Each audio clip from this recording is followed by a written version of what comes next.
people have done with him in movies for a generation. And he's there. He's in the movie set church with his movie set gear and his holster, and he takes his movie set gun. And he's deeply focused in that moment on his character. The artists, the crew members, they're moving around him. Again, no eye gear or earplugs, nothing to protect against. They carry on. They practice. They rehearse. They take a lunch break. Some folks leave, some don't. They continue the scene. Dave Halls, the head of safety, is actually practicing the movement so they can frame the footage that will happen after lunch. And the prop cold gun comes back. The prop cold gun comes back, cold gun. They call it again. Same gun, again, safe. The first assistant director, Dave Halls, head of safety for the entire film, a man with decades of experience, comes and takes the additional step and inspects the gun. Verifies again, cold gun. Everyone relax. Go back to focus on the making of a movie. There's nothing in the gun that can hurt anybody. And Alex sits on that pew. And the creative directors, the crew, they're moving around him, in front of him. And Harlan Rust, he begins, like the prosecutor told you, rehearsing, acting. This is a completely mundane, uneventful, routine act on a movie set. On a movie set. And so everybody carries on. Nobody fathomed, imagined, foresaw any possible danger. They moved around Alec as he practiced his draw. As the prosecutor put it, working out the details of the move and the actor. He does it again, does it in a different way. Nobody bats an eye. And they will tell you that the investigation revealed that Baldwin was practicing drawing and pointing the weapon of the scene with guidance and instruction from Halyna Hutchins and Joel Souza. The gun goes off. Everybody's shocked. Alec is startled. He immediately says, I didn't mean to shoot I didn't pull the trigger. Immediately. What the hell just happened? They collectively exclaim. Shock turns to panic. 911 is called.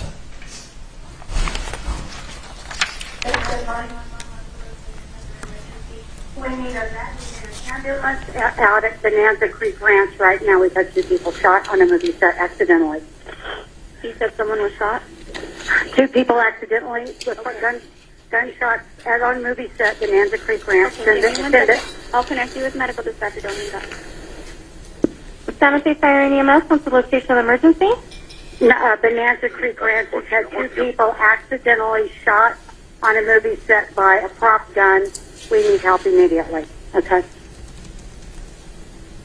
This fucking AG that yelled at me at lunch because asking about revisions. This motherfucker. Did you see him lean over my table and yell at me?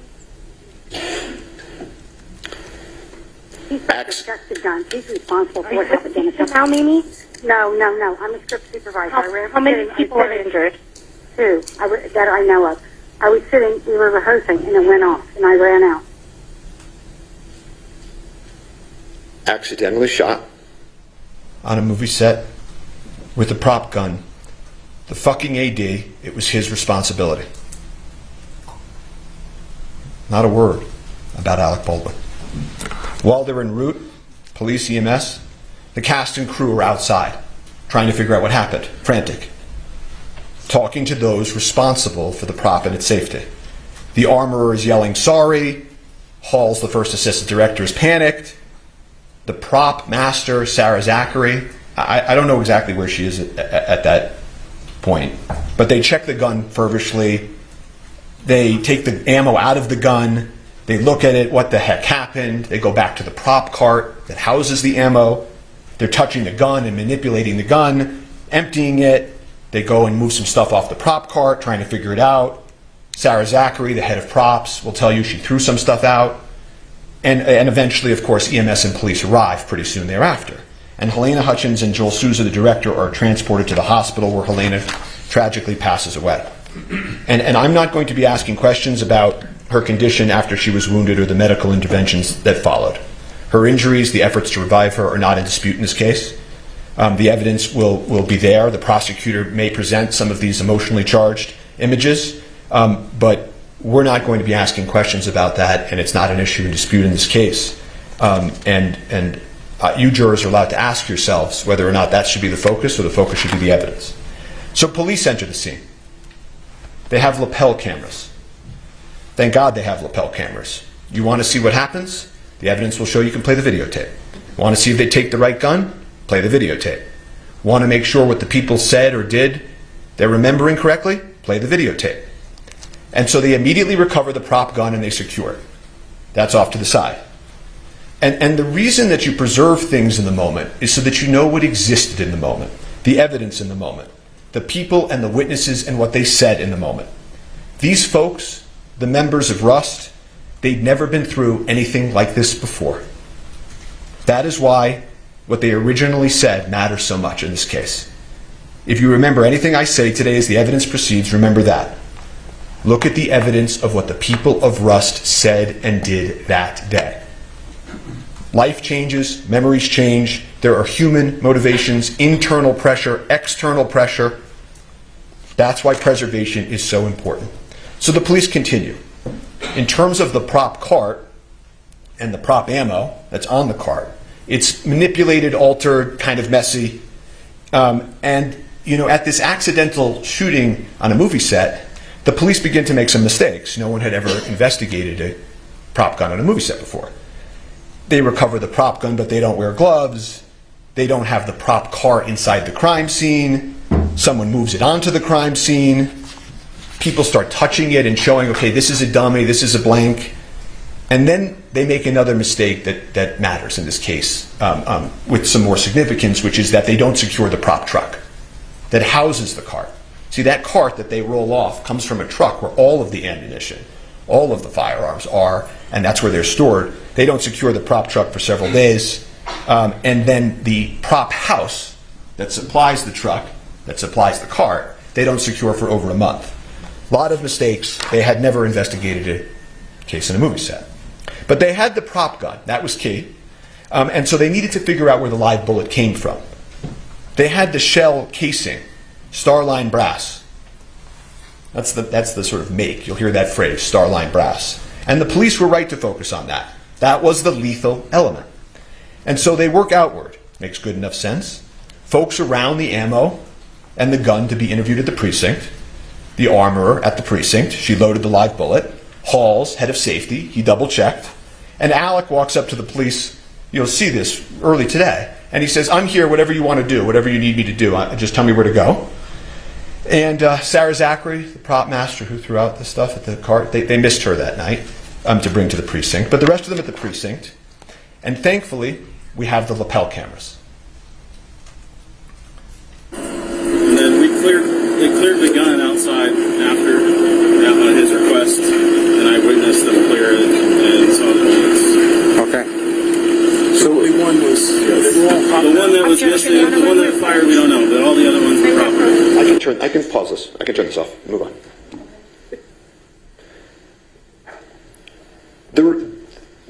That was just a quick snapshot of the scene. Let's approach each other. This is Ms. Johnson. They consented to these.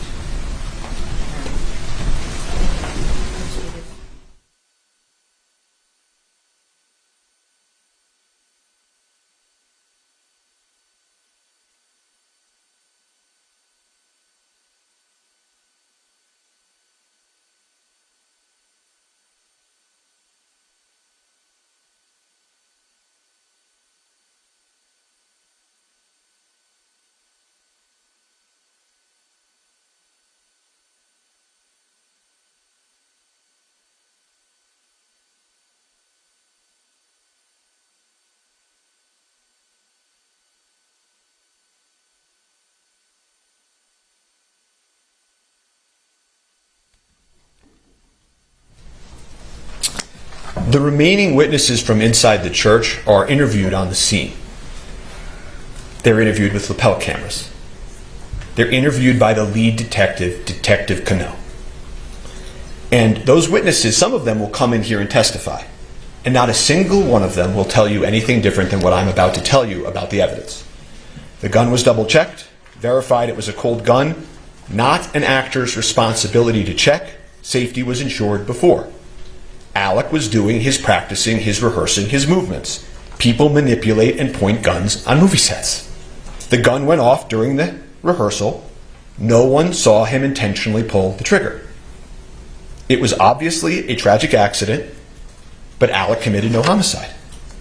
Alec took the gun from those charged with its safety. He did not tamper with it.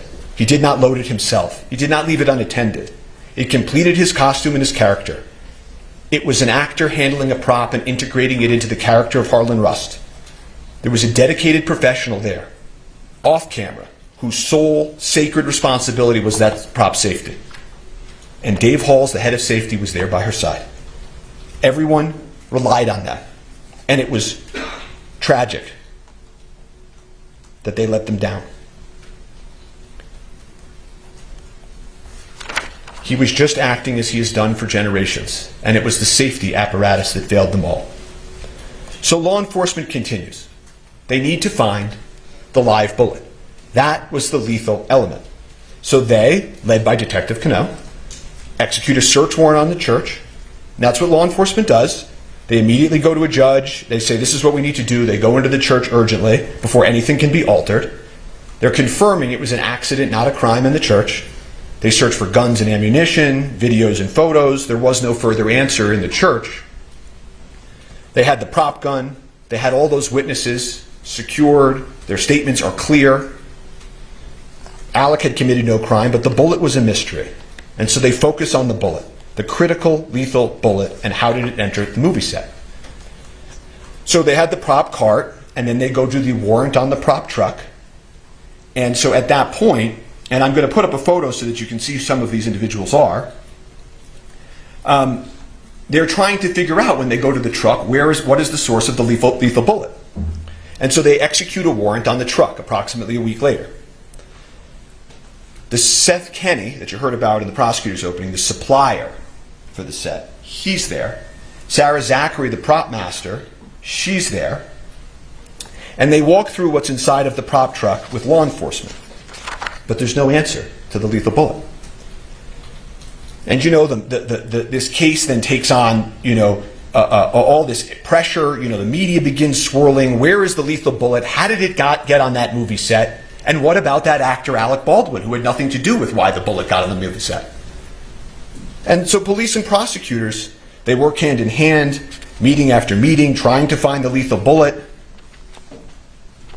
meeting with Seth Kenny, meeting with Sarah Zachary, the prop master, the supplier. Where is it? And about a month after the incident, Sarah Zachary finally sits down with law enforcement to answer some questions. And she explains to them that she threw away some stuff. She disposed of some stuff.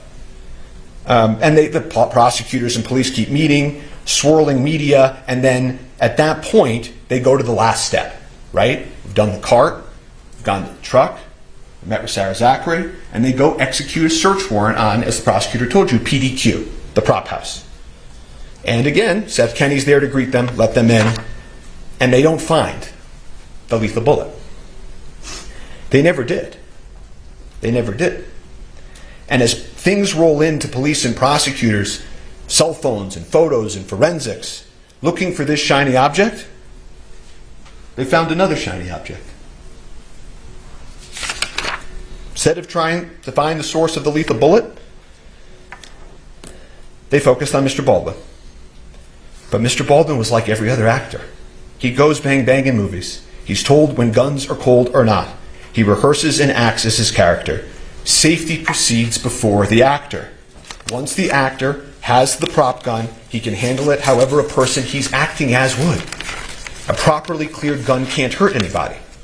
And so they told you about some of the things that Alex said in the statements that they will take or pick out a few lines from. But he won't tell you anything different, that he took a gun loaded and cleared by the armor and the AD. He made motions with the gun as he was rehearsing. He didn't intentionally pull the trigger. The gun just went off. And he does say, I didn't have a problem with the gun before. And this idea, that they said that he didn't want to check because he would offend them, in this moment, he's been doing this for 40 years, the evidence will show. And he has habits, and there are also SAG guidelines that tell actors what to do and what not to do. And the SAG guidelines don't tell actors to check the gun. You will see them. That's not the actor's role. And so I guess the point that they're trying to make is that why in this specific moment he doesn't break his habit of 40 years and check it differently and sort of insult them this one time. You know, if he had done that and started playing with the gun in that way, they'd be saying, arrogant actor, why is he doing that? So they will play these statements, Alec's statements. You're going to hear a man in shock and grief. A father, an artist, worried about his family. You hear he's, on one of the calls, he's going to meet with the decedent's family, the Hutchins family, and he's upset about that. He will talk to law enforcement. He will call them. He doesn't need a lawyer. He didn't commit a crime. He will call them and offer to meet and speak over and over again. And ask anyone in the acting world. Actors know. Actors rely on armorers and point guns and shoot guns.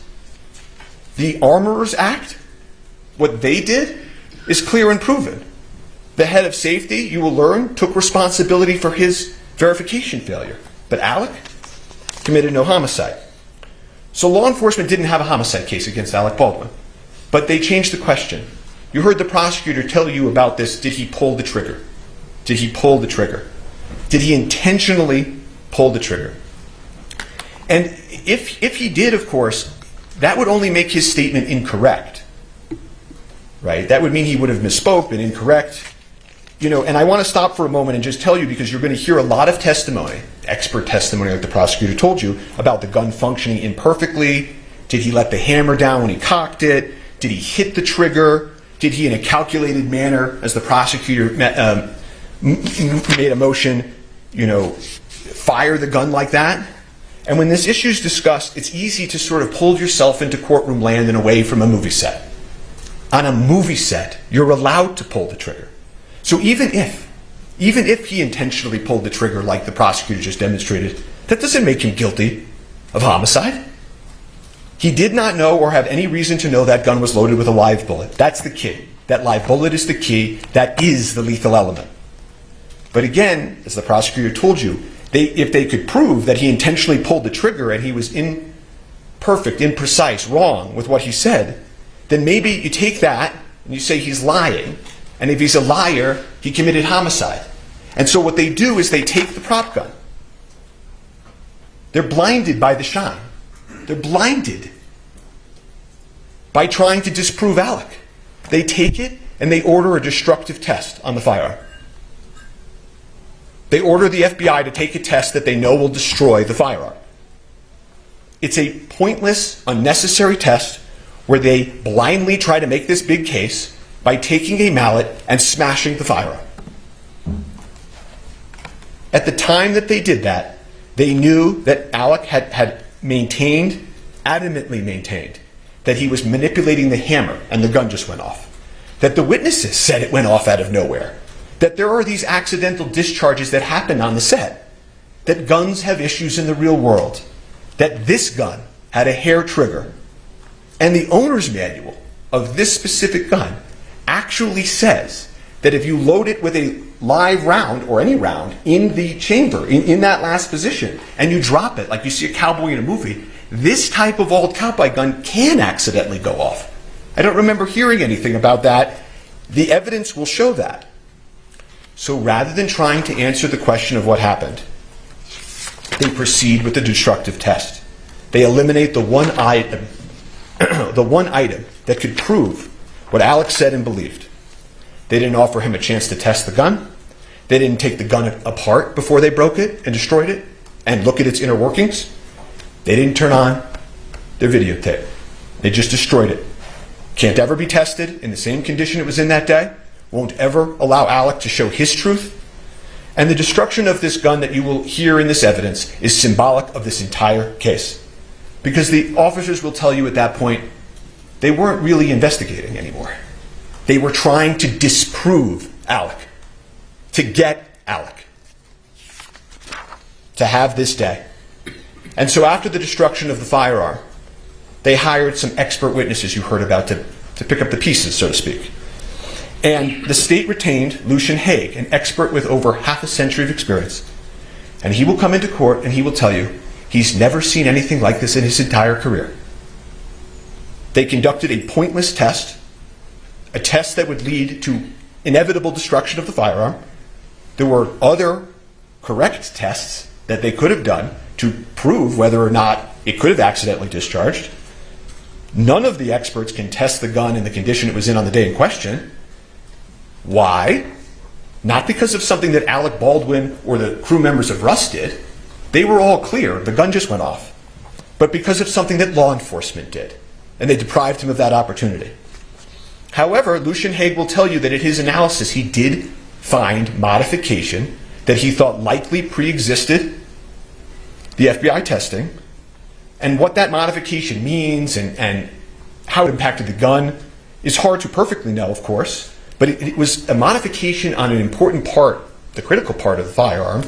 And it was important enough for them to put into a report and to write a new opinion about. They felt this revelation had to be sent to prosecutors. And they maintained that position, that this modification was a matter of import, for almost a year. And then a few weeks ago, before trial, they just took it back. They just took it back. You will get to see the circumstances of that take back. How far they would go for the shiny object. They never solved the question of the lethal bullet. They destroyed the gun, and all they were left with is Alec Baldwin and the movie they intend to put on. But because they never solved the lethal bullet, they eliminated the prop gun, there will not be one witness, not one shred of evidence in this trial, that Alec knew or should have known the gun was loaded with a live round. So they can't prove. They can't prove their high-profile homicide case. So they will proceed to then, here and now, tell you about other things, other evidence that you will hear that has nothing to do with what happened in the church on October 21st. That the movie set as a whole was improper or anything. That they hired the wrong armorer, I think I heard in opening. The evidence will show that the armorer was hired by somebody else, trained by somebody else, had done gun scenes on Rust with somebody else before Alec even got there. She was the daughter and the apprentice of the most famous and well-respected armorer in Hollywood. And she had just left serving, being an armorer for Nicolas Cage on another Western. Then they'll come in and they'll say, but what about the movie guidelines? You heard about Mr. Jorgensen and the movie guidelines. That one of the protocols wasn't followed. Or there was a set safety issue about something unrelated to this. Like these movie guidelines on a set or the things of Navy SEALs and NASA. The guidelines were followed. They followed the safety guidelines. Actors don't check the weapons. Safety is ensured by dedicated personnel. So they will say, but there had been accidental discharges on the set, that guns had fired accidentally prior. Not related to Alec, by the way. But again, that's the people we looked at. Hannah Gutierrez-Reed's fault, Sandra Zachary's fault perhaps, Dave Hall's faults, workplace issues. Some of them will end up, and you will hear the witnesses in this case, many of them have brought civil lawsuits. And you'll hear that, in those civil lawsuits, they're presenting evidence to try to meet a burden, not a criminal beyond a reasonable doubt homicide trial burden, but they're going to try to prove their cases in civil courts. And that's where faults and accidents are, at worst, 99% worked out. Not here. But you'll hear these members of the Rust crew come in here. They'll try to make sense of this for you. Some of them have sued. Some of them are in grief. Some of them are in grief and have sued. And part of this grief they feel, that everybody feels, is understandable. And what they will do is they will tell you, if only we had had a second armorer. One of them will say, if only Dave Halls had checked better. If only the camera hadn't been right there and Ms. Hutchins wasn't leaning over the camera. If only I myself did this. If only Alec did that. This is natural, their testimony. It's part of the human condition. It's part of grief. Objection, Your Honor. None of them knew. Yes.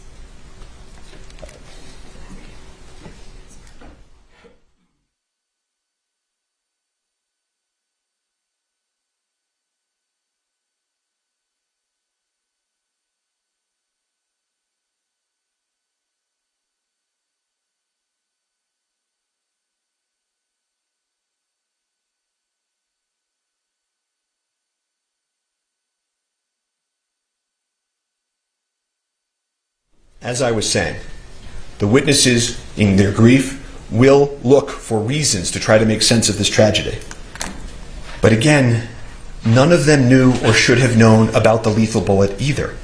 No one had any idea that it was on that set or in that gun. In that world, they were all in it together. And you will hear that none of this other stuff has anything to do with those two critical questions we started with. Why there was a live bullet on set, why the armorer placed it in the gun, and of course, why the head of safety failed to detect it.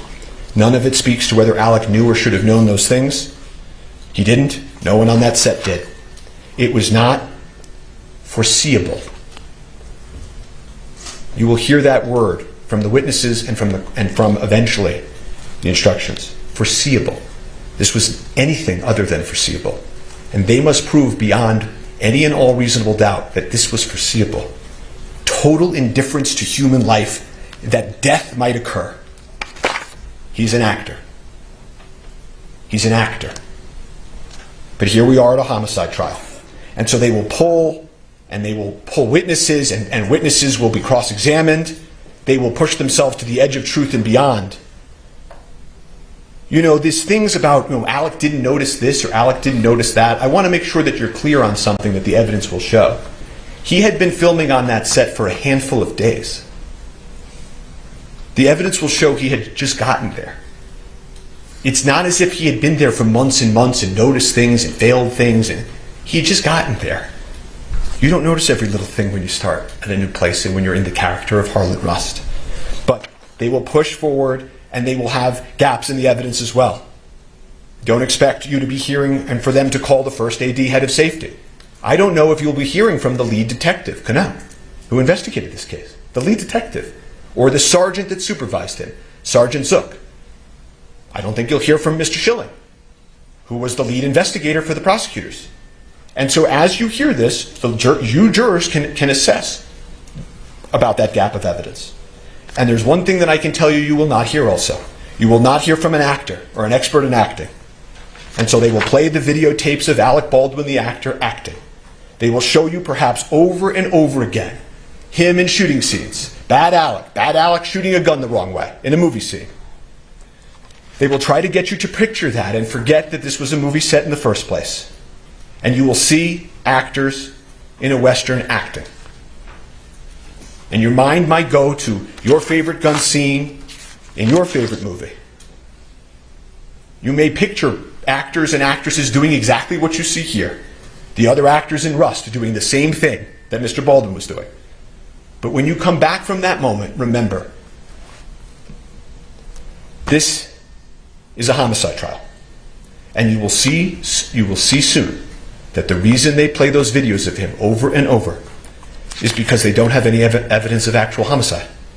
And you will learn the truth. Not a day goes by when we don't wish Alec had saved your life. But never, the witnesses will tell you, in the history, is something that an actor has done. Intercepted a live bullet from a prop gun. No actor in history. No one could have imagined or expected an actor to do that. So just remember that truth. So when they cry out justice, justice is truth. This was an unspeakable tragedy. Alec Baldwin committed no crime. Thank you. All right, thank you. What we're going to do now is we're going to take our morning bathroom break. So please don't talk among yourselves or anyone else about the evidence received here in court. And follow what Mr. Bing tells you to do. And we'll see you back here about 20 of. All right, thank you. All rise for the jury.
Call your first witness. State calls Nicholas LaFlor. Sir, please. Raise your right hand. Do you swear affirm under penalty of law that the testimony you give in this case will be the truth, the whole truth, and nothing but the truth? Yes. All right, have a seat. Talk into the microphone. You invoke the rule, Your Honor? Sure. Rules and votes. I'm sorry? With regard to the invocation of the rule, our case agent is in the room. We just wanted to put that on the record. The prosecutor indicated that they'd be calling the case agent early in the case, so given that, I did not continue my objection I had earlier to her being present. Thank you. Case agents allowed in.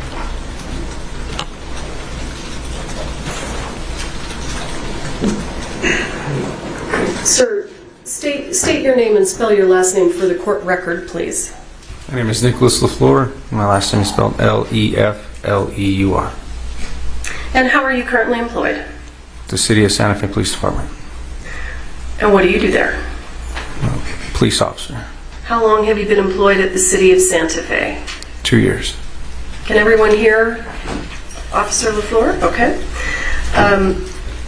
And prior to working for the Santa Fe Police Department, did you work anywhere else? Yes, ma'am. Where did you work? The Santa Fe County Sheriff's Department. And how long did you work at the Santa Fe County Sheriff's Department? About 2 years.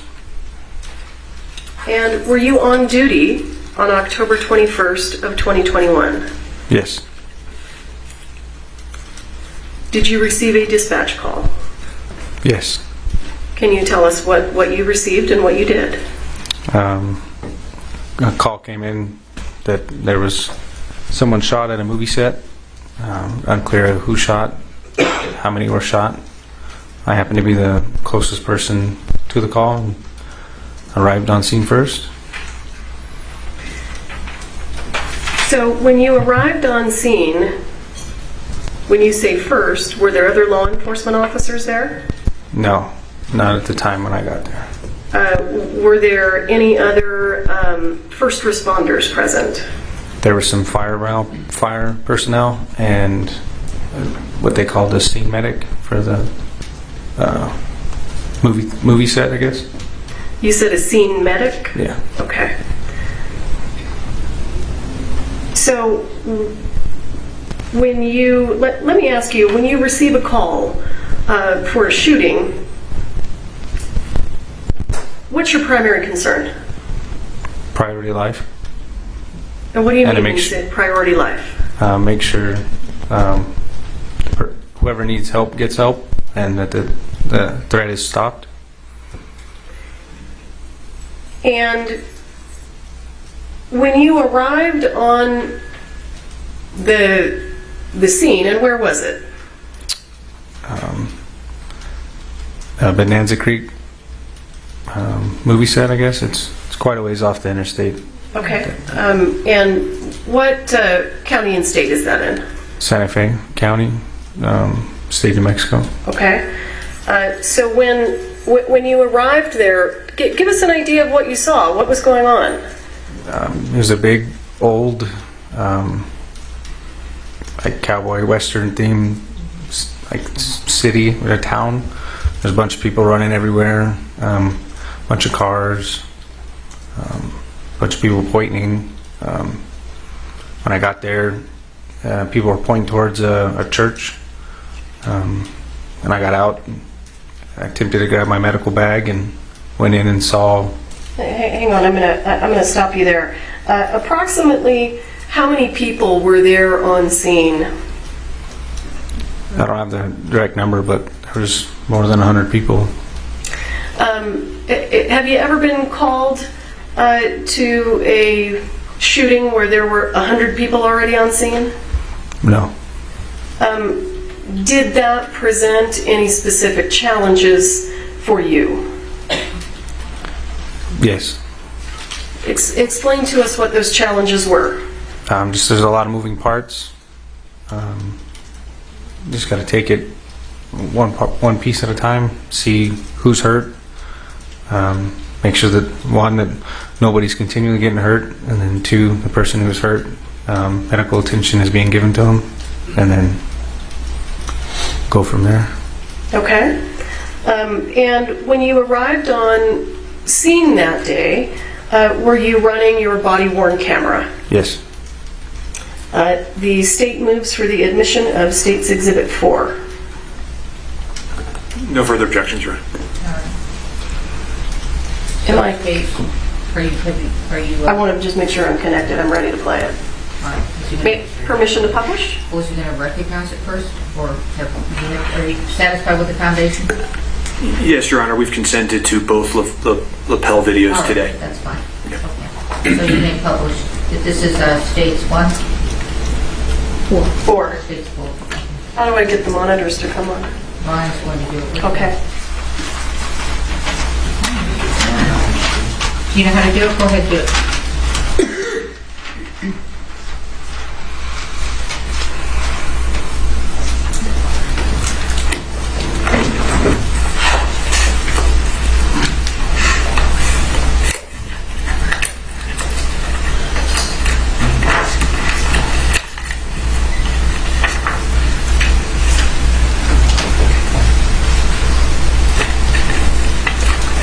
All right.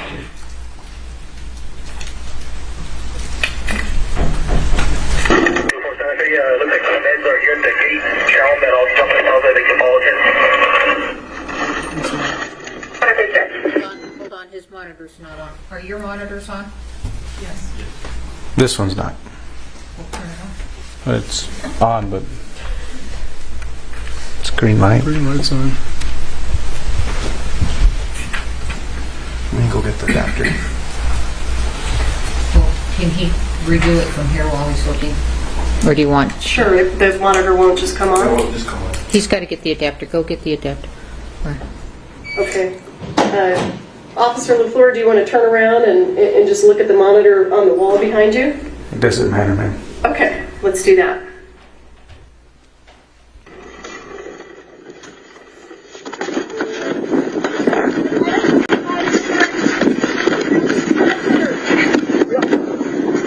You got your atomic kit? Yeah, I'm trying to get it out. Stupid new truck. Are we inside with the PBMs? Officer LaFlor, tell us what's going on in the video right now. I'm looking for my other medic bag. I handed the individual a trauma pack for shooting, and I'm attempting to open one of the storage boxes in the back of the truck. Who was the individual that you handed something to?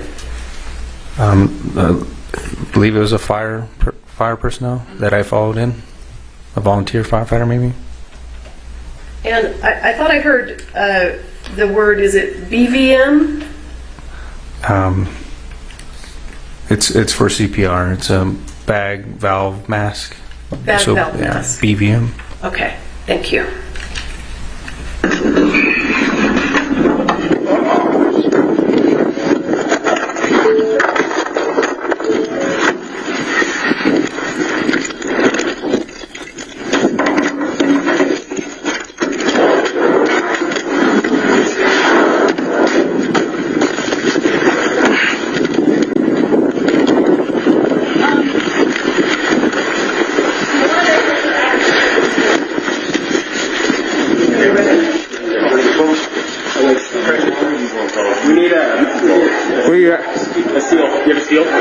Steel? Steel.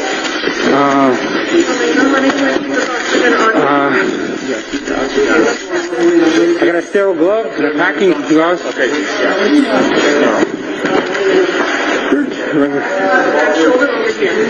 Are you over there? Over there? Yep. My hand is on it. Talking? Where's that? Right shoulder. Stop. Oh, we're going to get you up. Who she shot at? She came in here and went across her chest. And came out the back and went into the... You want air flight? Yeah, we got one in route. Okay. And what are you talking about there when you say air flight? helicopter that's designed to transport people that need advanced treatment faster than an ambulance. It's a helicopter that air paramedics basically. Did you call for the helicopter, or did someone else do that? Do you know? That individual said that they had already called one, but I called one for one as well. You called also? Yes, ma'am. And why did you feel that it was necessary to have a helicopter arrive? Someone who was shot across the chest. We're quite a ways out for an ambulance in reference to where the hospital is. So. And when you say you were quite a ways out, how far away is Bonanza Creek? From a hospital? Sure. Running lights and sirens, I don't know, 15, 20 minutes or more. Okay.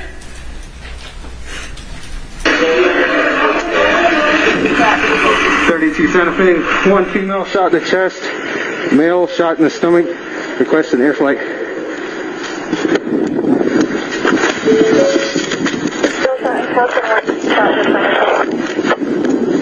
Requesting air flight. I heard you there say male shot in the stomach. Is that what you said? I'm not sure. I didn't really hear it. Well, as you sit here today, do you recall where the other person was shot? Somewhere in the chest. Okay. Or shoulder area. Thank you.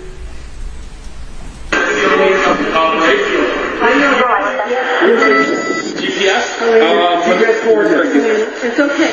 I got you right here. 2432, how many people you have seen there? 32, I got just Santa Fe medics. Did you see this? No. As soon as we can get any requesting that information. In your video, sir, can you identify who the set medic is?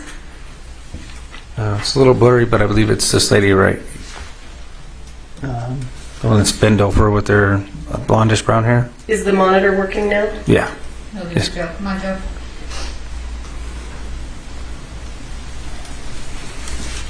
This monitor is working now. Oh, it is. Yes, ma'am. Okay. Do you know how to touch it to put it? There you go. Thank you. I appreciate you.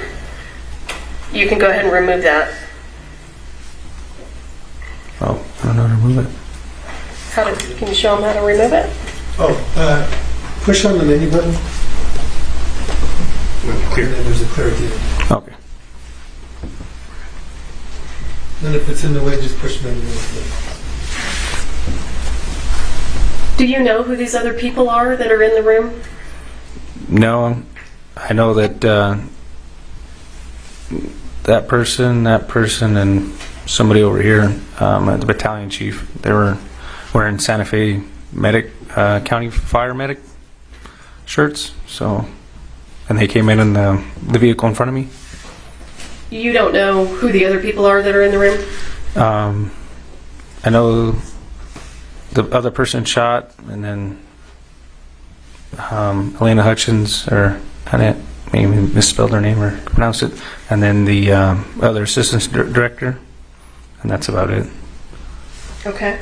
And you mentioned that there was a truck pulling in ahead of you. It was a volunteer firefighter truck. So did the first responders that we see here in this scene, did they arrive about the same time you did? Yes.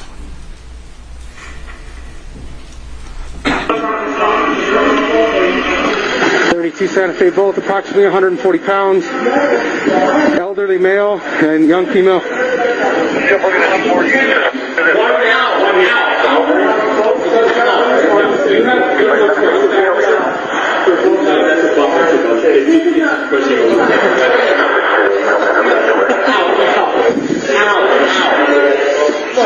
What do you need me? No.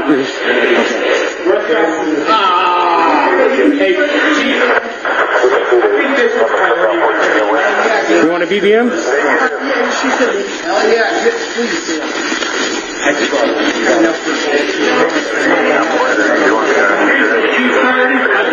He's good. He's got a broken shoulder blade.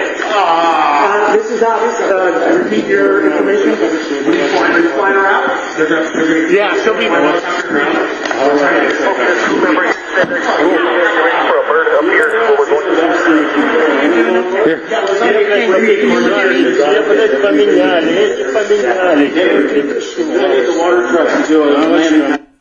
Officer LaFlor, tell us what you're doing now and why.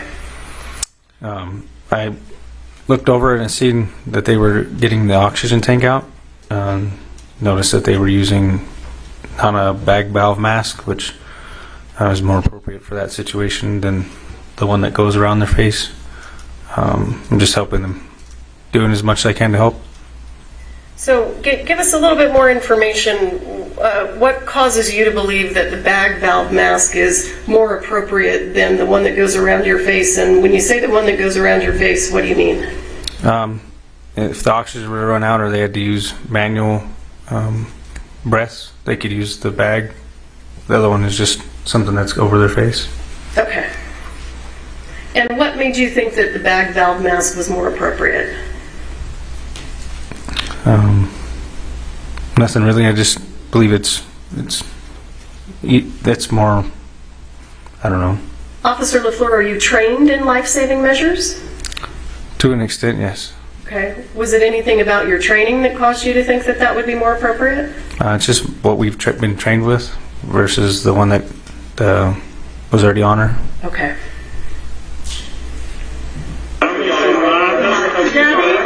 Gabby, can you just make sure nobody else comes in? Yeah, we got air. Do you have ears, ma'am? Do you have stethoscope? Yes, they're in that bag. Right there at the top. Purple? Nope, at the top. Tell me where to go out. Halyna. Is anybody allowed to go with her in the helicopter? No. Halyna, deep breath. Deep breath, Halyna. There you go. Deep breath, Halyna. Deep breath. Be okay. Good girl. There you go. Good girl.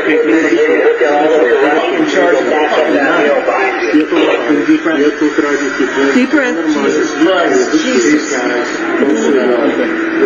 I was behind you. Doing okay. Entrance is here. Exit's back here. I don't know how. Okay. You guys Do you have another? pack it? No. What do you guys need? I just need another dog tag. Dog tag? Something for pressure.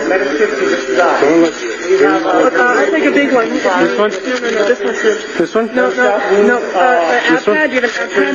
Underneath the left shoulder blade, approximately the top area coming through. You're not taking it. All right, thank you. I just need something big. Thank you. You got a stretcher? Not me here, no. Okay. Let me help him get the stretcher.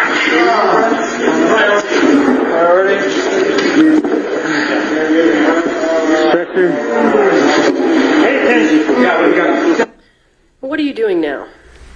Just trying to stay busy, help clear the way for the stretcher. The ambulance is here. Thank you. Here's priority number one. Okay. Let's clearing all this stuff out of there. We get everything in here and get it out. All right, we got air flight en route.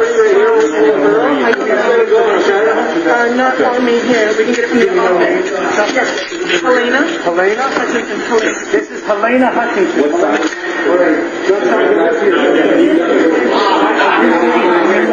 On this side,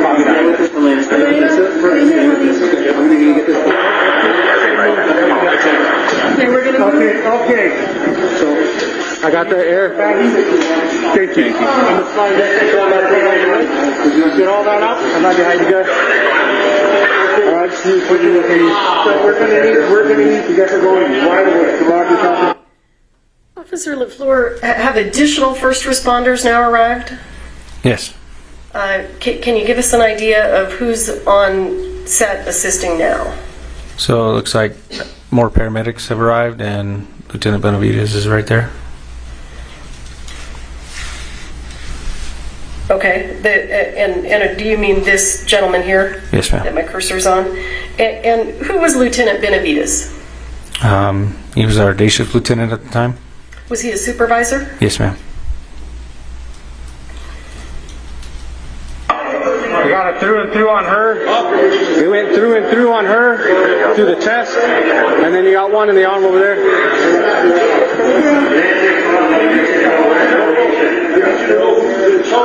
Everybody stops what they're doing right now. This is a crime scene. Okay, everybody stop. Whose voice is that we're hearing? Lieutenant Benavides. Okay, roll it back. Roll over to the other side. See?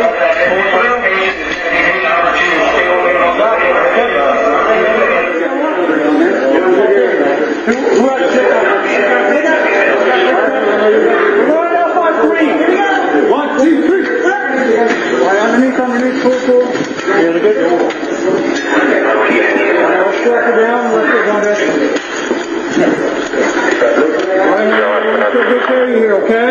You keep your eyes on me, keep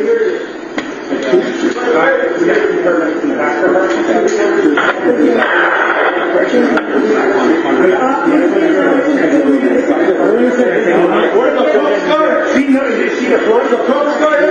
You don't know where the bird is right now. Did you find out? Yeah, know what size, just like color. I'll take that. All right, we got some stairs, guys. Go upstairs. The first step.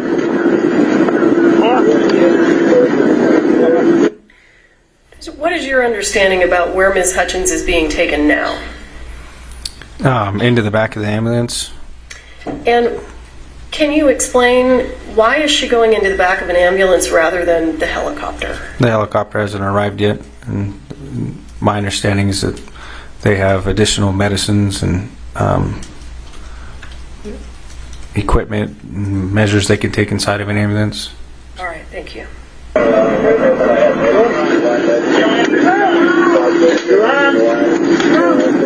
Disconnect there. You got it? Hey, can you take over that?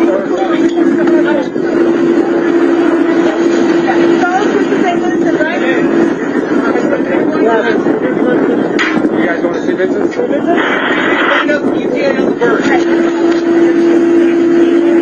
32 Santa Fe, what's the ETA on the bird?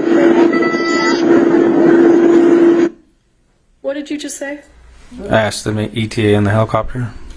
And who are you speaking to? Santa Fe Dispatch. Do you recall how they responded?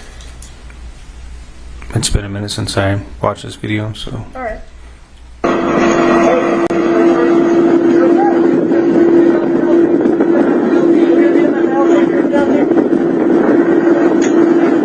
Oh, we got the bird right here.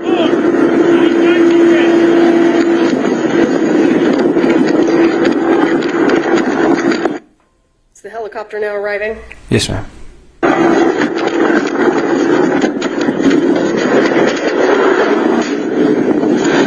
What are you doing now? Appears I'm grabbing crime scene tape. Why are you grabbing crime scene tape?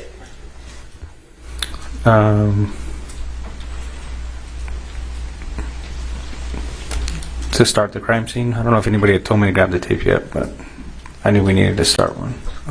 You felt that you needed to put up crime scene tape. Yes, ma'am.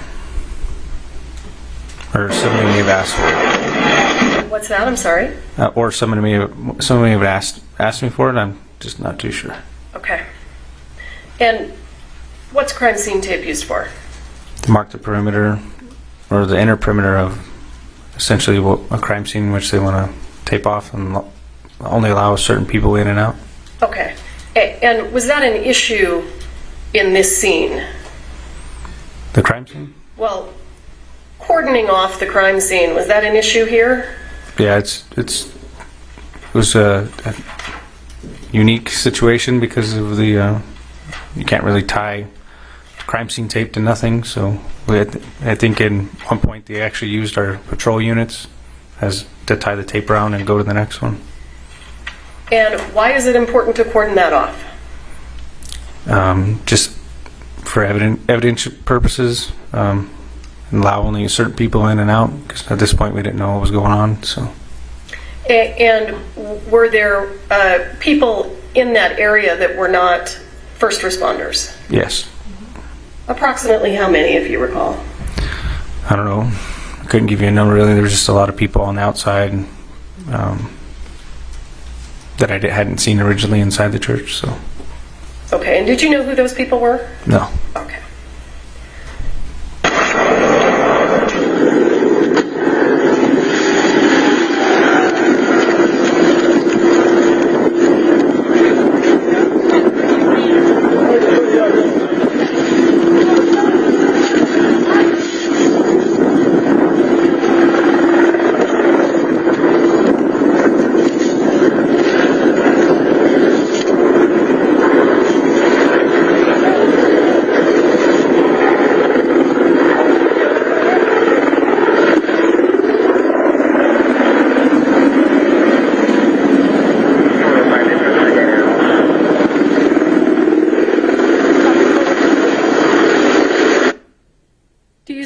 person here in the gray shirt?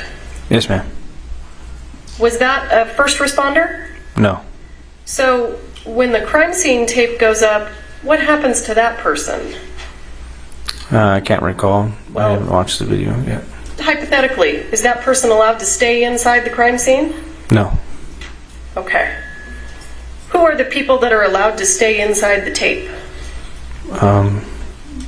Medical and for first responders. Okay.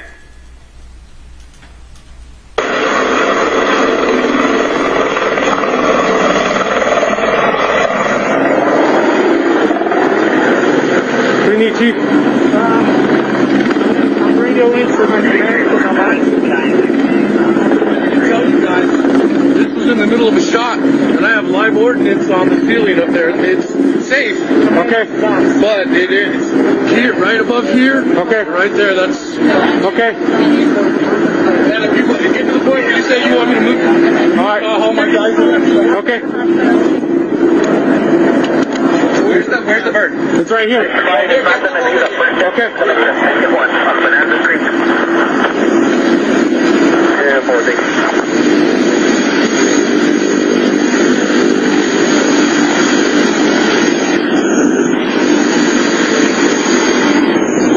What are you doing now? I talked with the paramedics inside the ambulance, and they asked me where the helicopter was. I told them it was landing, and he asked them to bring the paramedics to them. So you're bringing the paramedic from the helicopter to the ambulance? Yes. All right.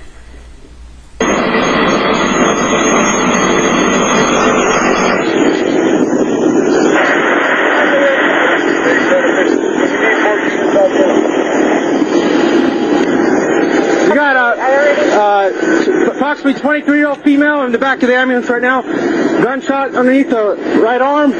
Went through all the way to the back left. Can you carry this back for you, sir? I got it. You got it?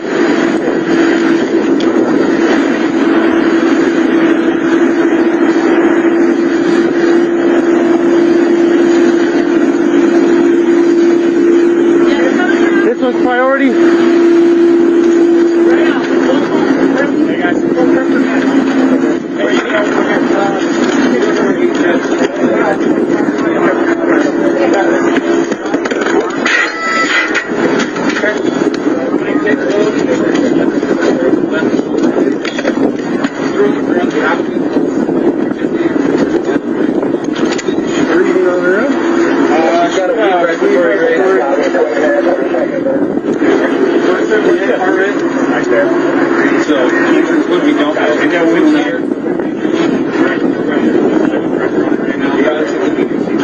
Guys, just get a couple IDs. They're not sure whether they're IOs or not. Grab the IO stuff. Can you open your eyes for me? Yep, there. I'll have to work on the IO and then come around. That's it.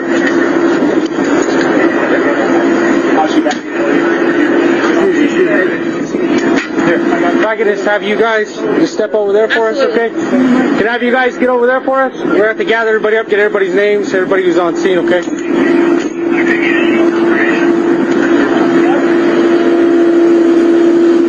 What are you doing now?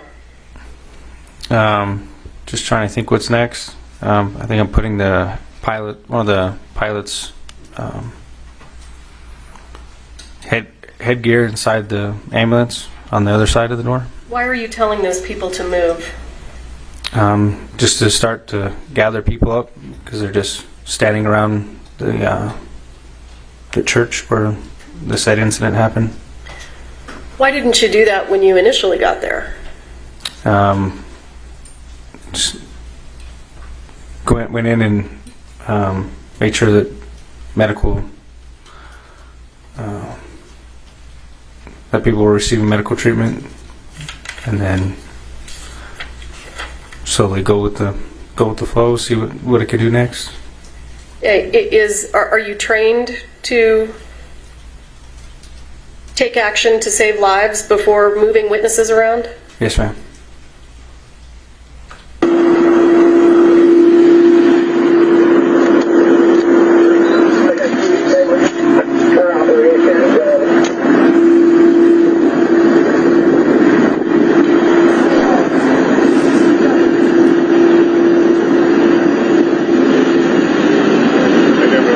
going, sir? I believe you guys will be taking this one. In the bird then? Did she go in the bird? No, not yet. They're in IVs, getting IO, and then they're going to take in the bird. They're coming out, watch yourself. They're moving it from this one? Yeah. Yeah. There's a couple of them. Is that your stuff?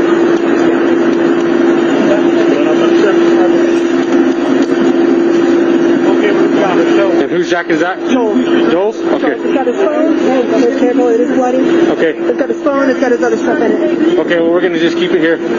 So, he was... His phone? Officer LaFlor, this woman who's speaking right now, she's not a police officer, right? No. Was she employed with the fire department? No, she was their set medic, I'm guessing. When you say set medic, do you mean she's the medic on the movie set? Yes, ma'am. Yeah, he was wearing it. Well, where's his phone at? I don't know. Do you have any idea why movie sets would have medical personnel on scene? It's probably for safety reasons. Someone closer than the paramedics or fire department. For safety reasons? Yeah. Phone. Anybody have Joel's phone? Yeah. All right, gentlemen. Yeah, how can we help you? I just need your IDs, and then have you guys step outside and wait for the investigators to get here. Okay? Okay, cool. This is... Any idea who these guys are? Just more people involved with the movie set. Movie set employees? Yeah. Is that your impression? Yes, ma'am. And who's the props guy? Who's in charge of props? She has green and purple hair. You can't miss her. Okay.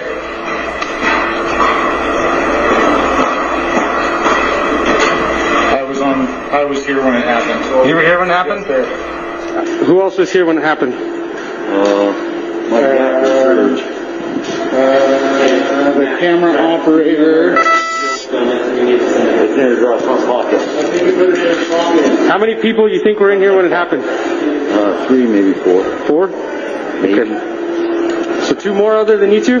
Reed, as soon as I see him, he Reed? camera operator. Reed, yes sir.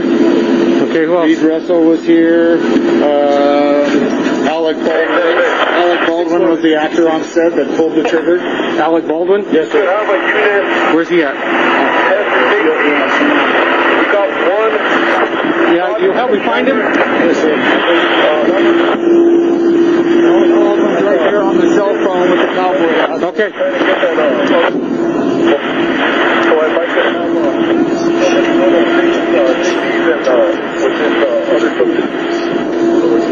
How's it going, sir? So my understanding, you were in the room when the lady, when someone was shot? holding the gun, yeah. Okay, alrighty. What do you need?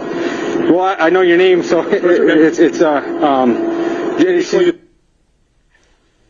Pursuant to the stipulation, I'm going to go ahead and jump ahead. Very good. I want to make sure this is the right part. Okay.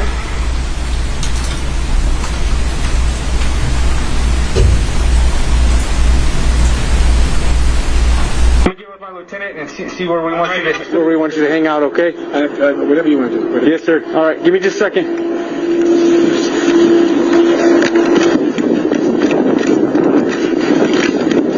LT. So I got. So apparently I was not given the appropriate redaction.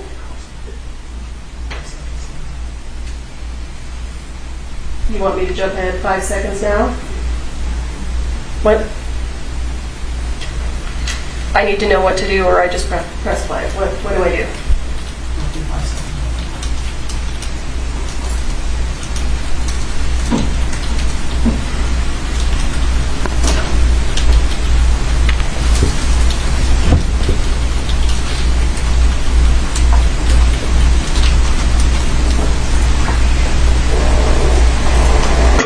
You want me to have him sit tight or? Yeah, you're gonna have to sit tight. Sit tight in the unit? I have the armor in here. This is all their stuff. I have the gun used is in there. And I got the 2 people that were in the room. Okay. You gonna have Alec Baldwin take a seat in the back of my unit, or? No, we know where he's at. We know who he is. Yeah. We just need to say, is he in a trailer? No, he's right there, in the gray and black. Okay. All right. So try to keep him away from everybody. Okay. Have him talk to anybody. Okay. I can just have him sit. I can sit with him in my unit. That's fine. Okay. Okay. Officer LaFlor, at this point in time, what's your intention? I was going to go back to where Mr. Baldwin was and then escort him to my unit. When I got there, I realized my unit is over here being used as a post for the crime scene. So what did you do when you realized that? Just had him sit where he was and had everybody just hang out there. Started writing down people's names. Okay.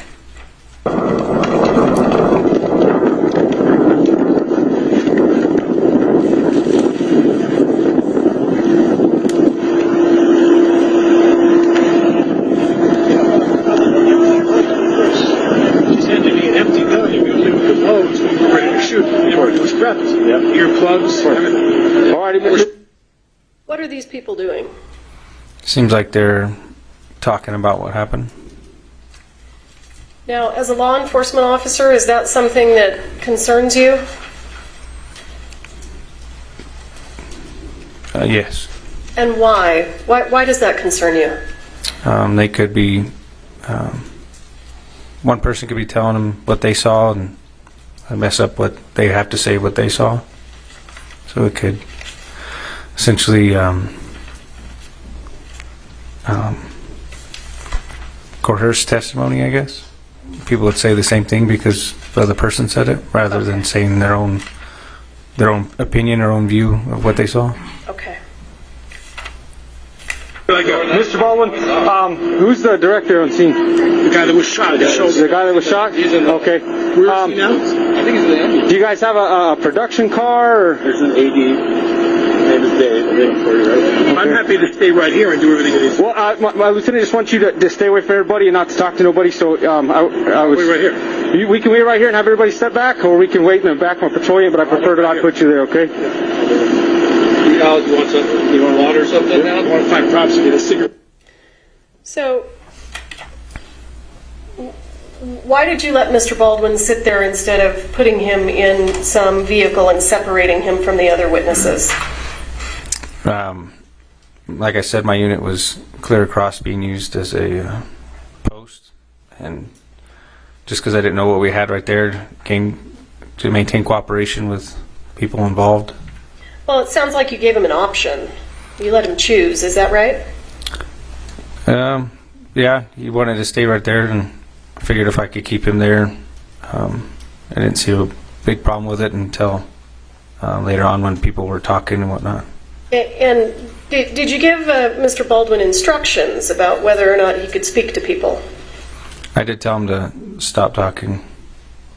And did you give instructions to the other witnesses that were around? I didn't tell them, but I told them that he had to sit there and not talk to nobody. Okay. I got it. What do you got? You got medium? Marble? Take it. So you don't want a cigar? Hands are shaking. Hey, cut it. Yes, sir. Right, I'm right there. The silver car is Alec's vehicle. You want to put him in there? Maybe Mr. Baldwin, is that your car? Yeah. We can wait in there.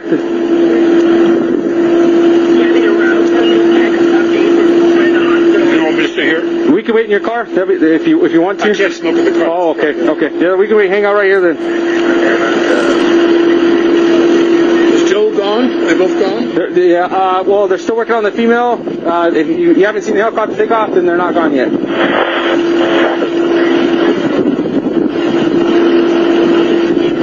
If you know, Officer LaFlor, why hadn't the helicopter taken off yet?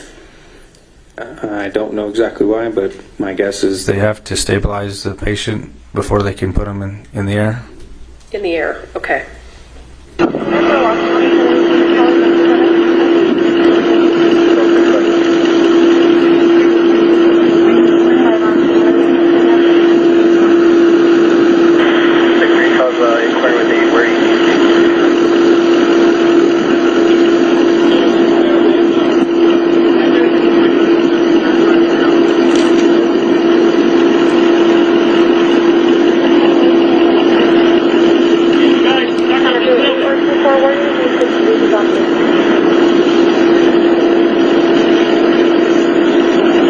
Why are you just standing there? Just standing with Mr. Baldwin, allowing him to smoke a cigarette, making sure. And why is it important for you to be standing there? Essentially, he's detained, not free to leave, so I'm there with him.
Why do you have these two gentlemen standing over there that we can see? What is there something important about them? The guy in the gray was, I had him stand over there because he was inside the room when I had first got at the church, and the other guy in the brown apparently was in the church too. So I just wanted everybody who was in the church in one area so we could easily be found. So you wanted everyone that was in the church in one area? Yes, ma'am. And are we looking at that area? To the left of Baldwin is where majority of everybody was, yes. Okay. And those were the witnesses that were in the church? From what I was told, yes. Okay. So, Mr. Baldwin, how many people were in the room when it happened? I don't remember. It's a crew. It's a crew? A dozen people, but a lot of it was outside that building. He'll tell you. Okay. He's the one that knows what was going on. He's asking how many people were in the room at the time. How's it going, sir? Deputy LaFlor. How many people were in the room at the time? Six? 7. Officer LaFlor, who's this gentleman who's speaking now in the blue jean shirt? From what I was told, he was on one of the other directors. 6 or 7? I need a definite answer. I don't know. Okay. So I got one here, the 2 that were injured, that makes 3, and then these 2 gentlemen, 4, 5. So who would be the other 2? Yeah, he's got Ross. More than 6? Supervisor, I need track of the narrative and how many square. I can tell you who's in the room. Okay. Were you in the room? I was out the door. You were at the door? Can I get your ID? Do you know whether or not the person in the jean shirt was inside the church and witnessed the incident? I do not know. Okay, why don't you come on over to the back of the script over there?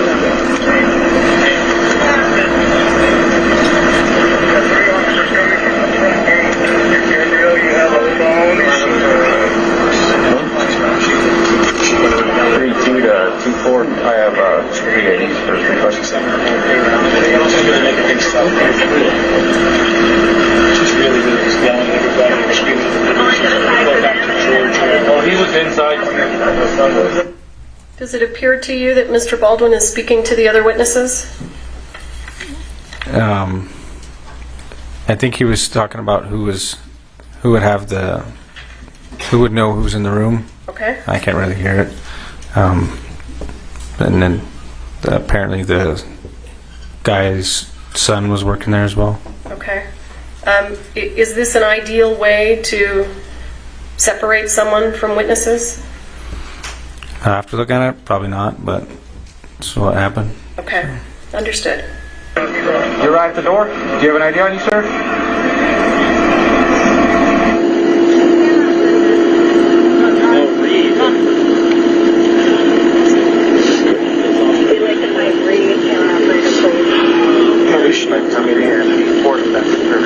As of right now, her status is questionable. That's why we called the air light. Where were you at, sir? I was right behind him. Right behind him? Okay. Yeah, I was right behind him right when it happened. All right.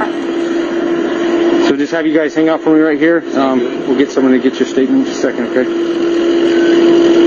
And then they cleared the gun outside after his request, and I witnessed them clear it and saw the bullets. Okay. So the one that was missing, the one that fired, we don't know, but all the other ones were proper. They had loads. Officer LaFlor, does it seem to you right now that they're talking about the incident? It seems like they're talking about the gun that was used in the incident. All right. They were low blanks. They had loads. They didn't know. They were supposed to do their shake test before they put the gun in load.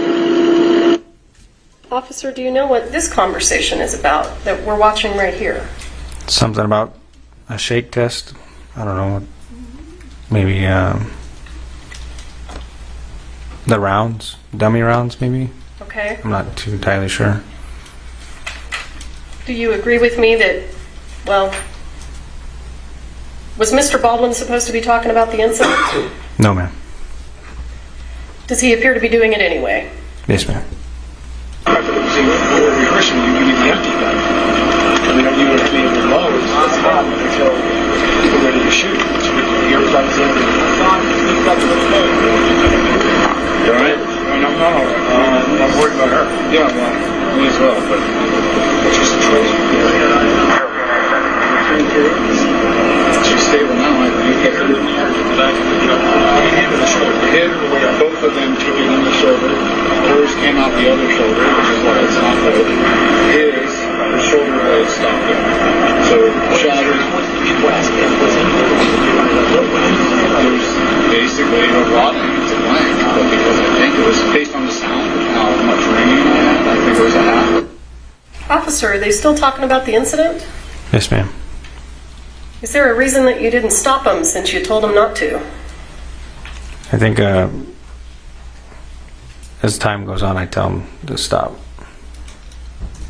It's a bit of water. And that's it. Okay. The barrels. Who knows what else is in the room? My other hand. You were in the room? Effects crew. Okay. Can you get your ID, sir? That's what I said. I think there was more than 6 or 7 guys. I think it was about 8. You see this gentleman over here on the left? Yes, ma'am. Any reason to believe he was inside the room at the time? I'm not sure at this point. Okay.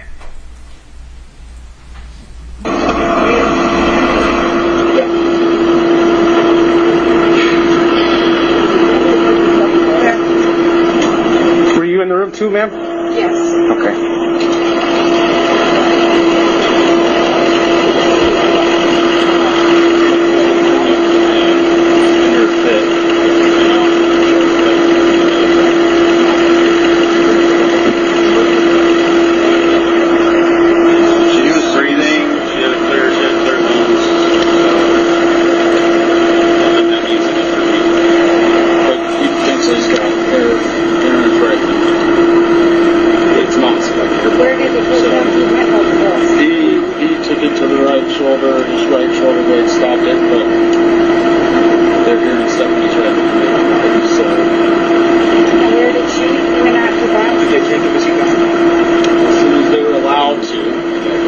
Stabilize both, and then once the sheriff says you're good to go, we'll let them go.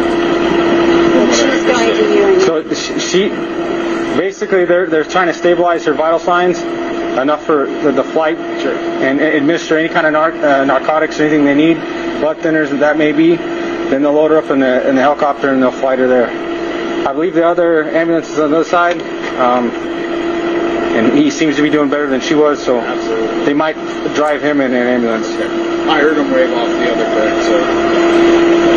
Where did they get them? They went out to the doctor. Both of them took it in the shoulder. When I was up with Joel, I didn't see nothing on him before they took me out. They just went over. Yeah, I ran out. I came back in the future and I was helping him. I didn't see nothing. I was asking if he was alright. He couldn't hear me.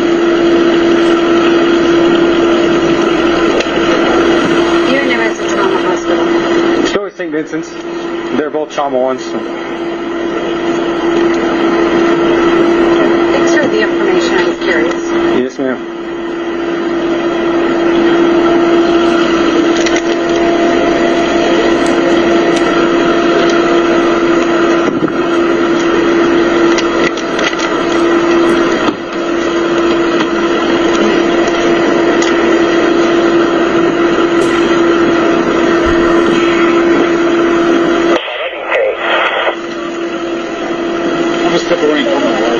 Yeah, no problem. I got more out.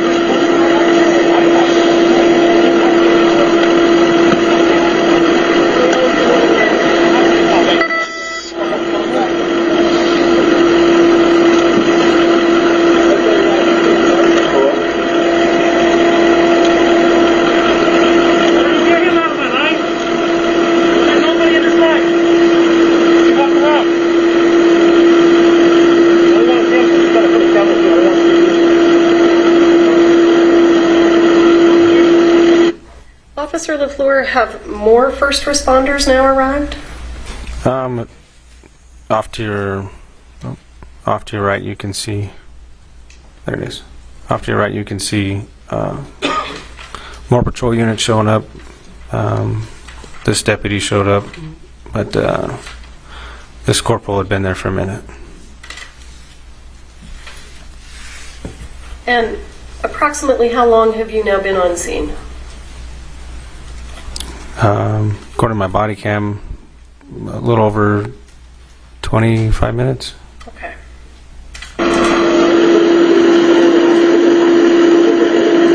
Hey, Corporal.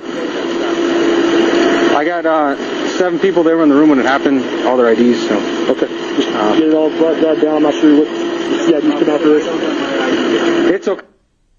At that point in time, what was your understanding of how many people were in the room and witnessed it? I believe I said 7. Okay. Do you know whether or not that turned out to be true? I think there was actually more. I wrote all the people who said that they were in the room in my report. Okay. Hey, sir. And I'm just hanging out with him because, yeah, he's the one who pulled the trigger. So. Okay. Yeah, he tried. Sorry, I was trying to set things up a while ago and do what you're going to do. Whatever you're going to do.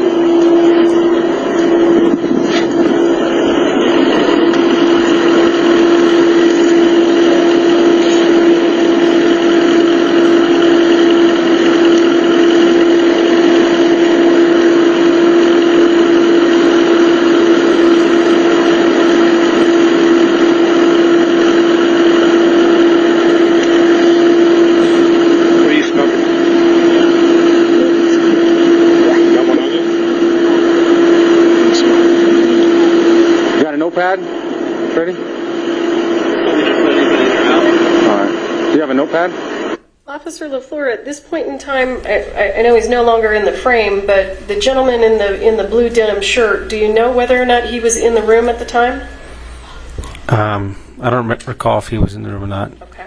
I know there was some director or whatnot there. Okay. Yeah, I don't have mine either.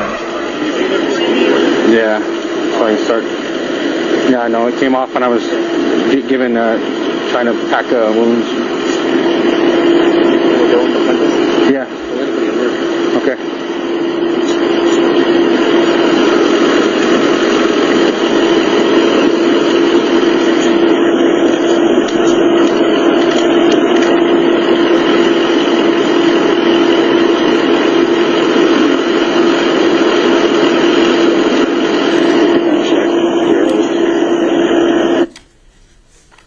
Officer LaFlor, does it look like Mr. Baldwin is speaking to a potential witness? He just looks like he's talking to the guy who says his name is one of the directors, yes. Okay. Is that what you had in mind when you asked Mr. Baldwin not to speak to anyone? No. Do you know what they're talking about? I couldn't hear what they were talking about. I did hear him ask him what cigarettes he was smoking and if he could have one. So.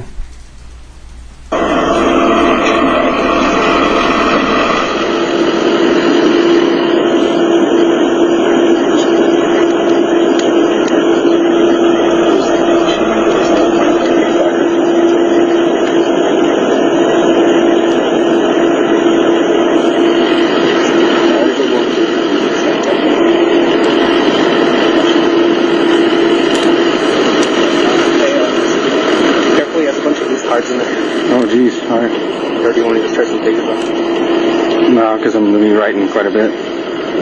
Everybody's in the room. I mean, I have my phone on me.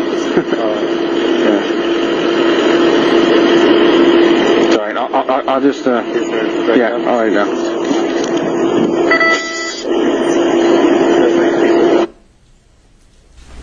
Do you see the gentleman in the denim shirt gesturing? You want me to back it up? Yeah, which one? Are we talking about this gentleman? Yeah.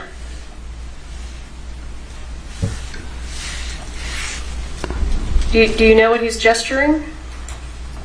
No, it looks like he picks up his hand. Now that you play it back, it looks like he's shaking his hand. And had you seen him do that previously? No, not until just now. I thought you testified earlier about a shake test. The gentleman was talking about a shake test. Okay. But I had not seen the director do it until reviewing the footage now. Okay. My eyes aren't always exactly where the body cam's pointed, so. Absolutely. When you tell people not to talk about the incident, do you have an expectation that they'll follow your instructions? Yes, ma'am. Does it look like they're following your instructions? No, ma'am. Okay.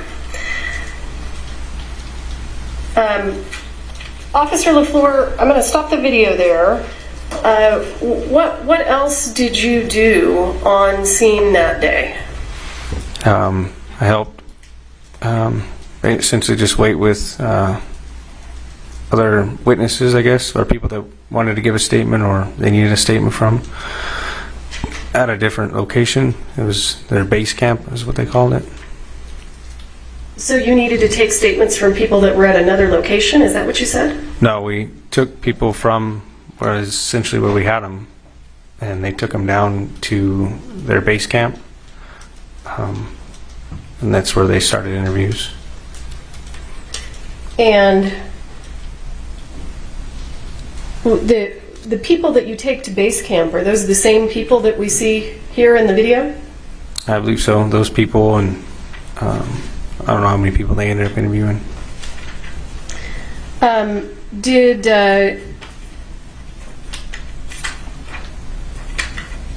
Did at any point in time did Mr. Baldwin tell you that he didn't pull the trigger of the gun?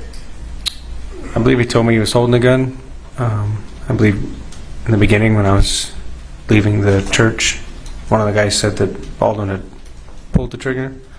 So just off of what was told. And I know that this sounds ridiculous, but we have to follow some jurisdictional rules. Do you see Mr. Baldwin in this frame here? Yes, ma'am. Would you point him out, please? And do you see that same gentleman in the courtroom today? Yes, ma'am. Would you point him out, please? He's sitting in the middle with the glasses. Okay.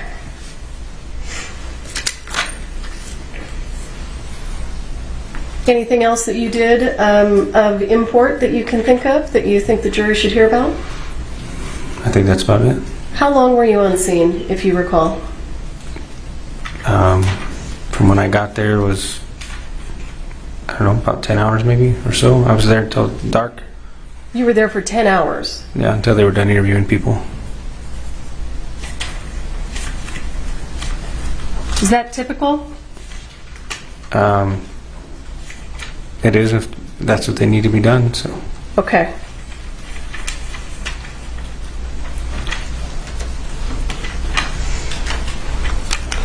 Your Honor, just for the record, we would ask that the record reflect that Officer LaFlor has identified the defendant.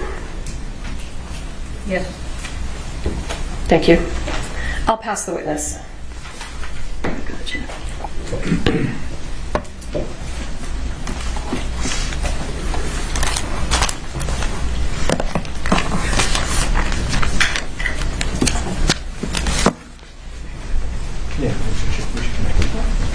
May I proceed? Sorry, Mr. Spiro. Oh, sorry. Get that out of your way. I may have to interrupt the prosecutor. Always fine when the court interrupts me.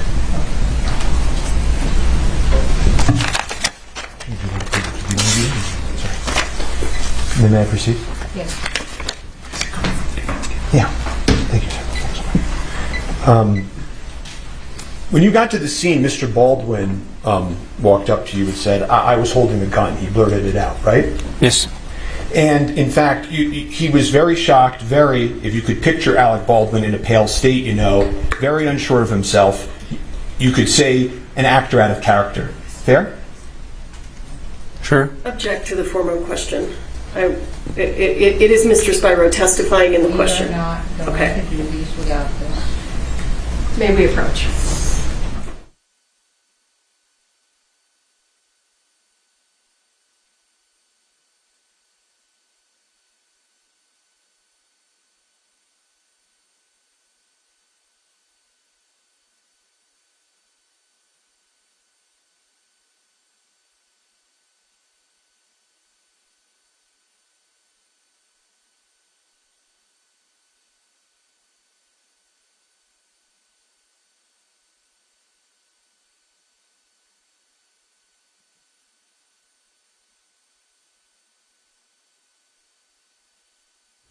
When you saw Mr. Baldwin, he looked very shocked. If you could picture Mr. Baldwin in a pale state, like unsure of himself, you could say an actor out of character. Is that a fair description?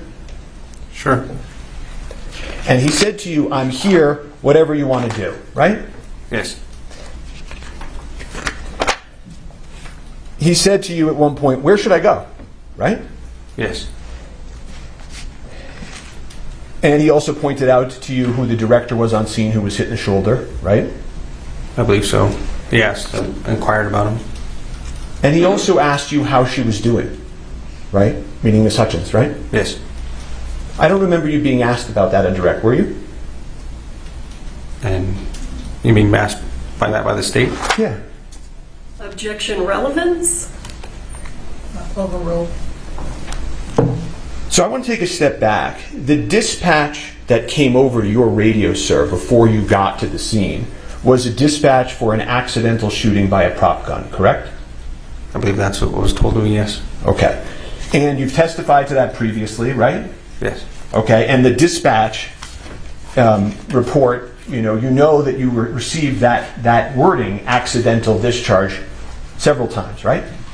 I believe so. Okay. So I want to ask you, how come when you described it today in court, how come you didn't include the word accident when you testified before this jury? I'm not one to say if it was an accident or not. Just there to initially respond to it, and then the detectives determine whether or not it was an accident. Well, sure, but every other time you've been asked about this, you've said it was an accident. And now today at the trial of Alec Baldwin, when you're talking to this jury, you left that word out. Isn't that true? Not intentionally, no. Did you meet with the prosecutors before you testified here today? Just briefly in the room outside for them to tell me who was in order of what witness. You've discussed your testimony previously with Ms. Morrissey, correct? Before today? Just in a pre-trial interview, yes. We've talked about your lapel that was on. It's true, right, that the lapel is actually mandatory. Yes. Right? And so they came to the officers passed a law and told you you had to wear your lapel, right? Yes. And the way it works is it secures all of these statements, and when you're done wearing it for the day, you go back to the station, you log it in, and then it exists, right? Essentially, yeah, but it's more complex than that. It uploads on itself. Oh, it self-uploads so that it maintains itself? Yes. Okay. And you then talked a little bit about the securing of the scene, and you talked about crime scene tape going up, right? Yes. But as you just told this jury, at the time, you don't know whether this is an accident or not, right? Yes. It's not like a crime scene tape is some evidence of a crime, right? And whether it was an accident or a crime scene is still essential. And you've been very candid that you made some mistakes at the scene, right? Yes. And that you've learned since then about some of these mistakes, right? Yes. You've said hindsight's 20/20, right? Yes. And you can Monday morning quarterback decisions, but you made them in the field, right? Yes. Okay. And you've said that based on your training and experience, you know that if witnesses are left to speak to each other, they can taint each other's memories, right? Yes. And sometimes that's incidental and accidental, right? Yes. And sometimes it's purposeful, right? Depends on who's there, yes. Well, if you were with somebody and somebody was talking to you about the 911 call, right? And they kept saying to you over and over, it wasn't an accident, it wasn't an accident. And then you testify and you leave out the word accident. That could be an example of taint, couldn't it? Sure. And also, non-witnesses can taint people's memories too. You agree with me? I guess. Well, at one point in your testimony previously, you had said that there was a lawyer on the scene that was talking to some of the people that were on the scene. I believe so, yeah. Okay. And if that lawyer told somebody on the scene, I think your understanding is that could have tainted their view or their memory, right? Essentially, yes. Mr. Baldwin never asked to speak to that lawyer, did he? Not to my recollection. And then you went on and you said, that you had told Mr. Baldwin not to speak to the other witnesses. Do you remember that testimony? Yes. And I think you were asked approximately 5 times why Mr. Baldwin was disobeying your orders. Do you remember that testimony? Yes. Okay. But in the lapel video that we just saw, you're not going up to Mr. Baldwin or these witnesses going, get out of here. Get out of here. I'm an officer. You got to separate. You don't do that, right? Nope. And also in that video, you can see a lot of these people are coming over to Mr. Baldwin, right? Yes. One of them comes over and shakes his hand, right? Yes. Have you ever seen that in all of your experience? Somebody commit a homicide, and everybody and all the witnesses are on the scene, circling around the person, shaking his hand and talking to him about what happened. Have you ever seen that in your entire career? No. And then you went on to say, well, you didn't put him in the cruiser. You didn't put him in the cruiser because your cruiser was being used. Was I guess the reason that you gave was that? Did I understand that right? My patrol unit was being actively used as a post on the other side of the field for a crime scene. When you say a post, do you mean like it goes somewhere else and you put the tape around it? Is that? The side mirror was wrapped around with crime scene tape. Uh-huh. I mean, there were also another dozen officers on the scene that day that had police cars if they wanted to put Mr. Baldwin in it at any point, right? Yep. Okay. And in fact, Mr. Baldwin later on drives himself to the precinct and goes and speaks to the police, right? I'm not too sure how he got there, but he did get there. Well, he wasn't under arrest, right? Not to my knowledge, no. And so you use this word detained. When Ms. Morrissey asked you, well, were you detaining Mr. Baldwin? Do you remember that question? Yes. Isn't it true that even today, years later, no police officer has ever arrested Mr. Baldwin or detained him in a police car? True? I don't know.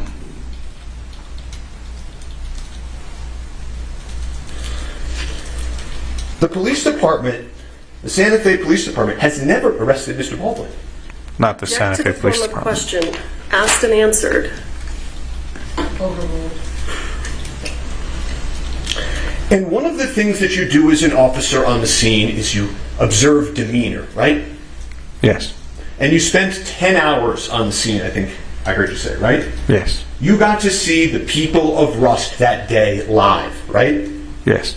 And the truth of the matter is that you took it as a way how everybody was acting, and that the individual who claimed to have been holding the firearm was still there, that there was no, the way he was, his demeanor was that there wasn't any intention behind the act, as you could say. Isn't that true? I wouldn't say there was no intention. I don't know the individual's intentions, but his demeanor was sad, upset. Okay, well, it's not just his demeanor being sad and upset, right? Okay, we'll move that to the side. And I understand you're not a mind reader, right? Correct? Yes. Okay. All you can do is look at the people and look at how they're interacting and make your own judgments, right? Yes. Okay, and you do that as a police officer to try to figure out how to interact with a scene. True? Yes. Okay, and isn't it true that the way you took it, how everybody was acting, and that the individual who claimed to have been holding the firearm was still there, that there was no, the way he was, his demeanor was that there wasn't any intention behind the act, as you could say. Isn't that true? Again, the wording you're using, I wouldn't say I Okay. had any clue of whose intention was what, but he was sad and upset. Okay, well, let's play. I'm going to play his statement to that effect. Can we cue that up, please? If that's okay with the court. He's saying he didn't say that he did. I'm going to impeach him. I don't think he said he didn't. Well, you want me to clarify that? Yeah. Okay. Are you claiming that you didn't say that? Rephrase what you said? Sure. Dispatch said it was an accidental shooting by a prop gun. So I didn't know if there was any. I took it as the way how everybody was acting, and that the individual who claimed to have been holding the firearm was still there, that there was no, the way he was, his demeanor was that there wasn't any intention behind the act, as you could say, you know. Again, I wouldn't say I knew what his intention was. I understand that. What I'm asking you now, okay, is did you in fact say those words that I just asked you? At what time? The Gutierrez or a PTI? Yes. I may have. Okay. You don't deny saying that? Your Honor, let's approach No. if we can.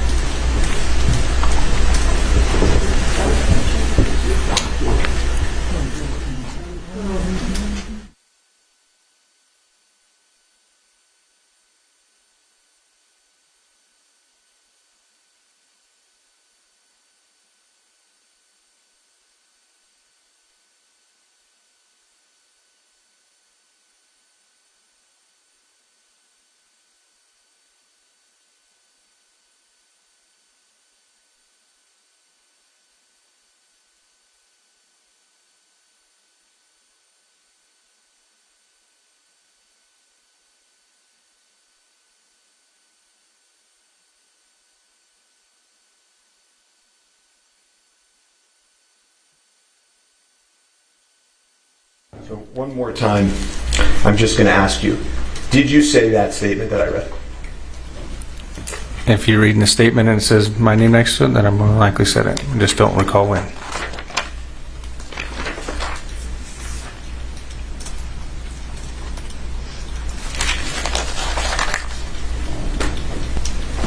And one of the other things that happened that day that I don't think we've talked about is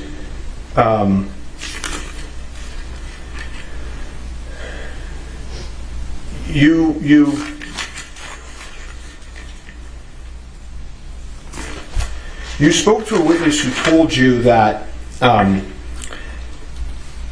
a woman named Sarah was crying and shaking and going through the bullets and saying, "I don't know how it got in there." Objection, hearsay. I'm asking the witness if he had that information. But he's making the statement, the hearsay statement is coming in. Do you know whether anybody at the scene was, before you got there, shaking and going through the bullets and saying, "I don't know how it got in there"? I don't know. Okay. If we could refresh the witness with his lapel, and I would ask that can I put it up on just his screen? Okay. I don't think you can do that. I would object because that's not proper refreshment. We don't refresh in front of the jurors. That's my objection. What do you mean? Well, if we're refreshing, You know what? We're going to take a lunch break real quick, and we're going to be back at 1 o'clock, okay? Please don't talk among yourselves. Rise to the jury.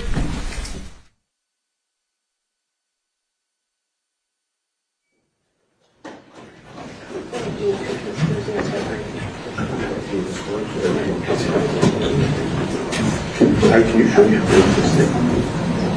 So it's on the site.